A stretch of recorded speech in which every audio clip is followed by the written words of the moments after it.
تازه خبر پکتیکا پاکستان په وړمۍ ولسوالۍ هوایي برید کړی. سلام، وخت مو بخیر. پام وکړئ د نن ورځې تازه او مهم خبر ته.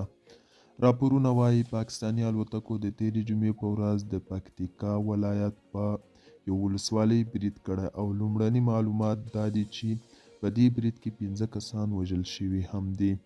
د دغه برید راز هم خپله پاکستاني رسنیو افشا کړی دی. ټاکل شوي وه چې د یکشنبې په ورځ یو پاکستاني پلاوی کندهار ته ولاړ شي او هلته د طالبانو له والي سره پر یو لړ امنیتي مسایلو خبرې وکړي. خو طالبانو د همدغه برید په غبرګون کې د یاد پلاوي سفر لغوه کړی دی. د افغانستان سولې په چارو کې د امریکا بهرنیو چارو وزارت استازي ټام ویسټ وایي د دوی همکاران اړمنو خلکو ته د خوراک، اوبو او نورو اړینو توکو په ګډون بیړنۍ مرستې برابروي.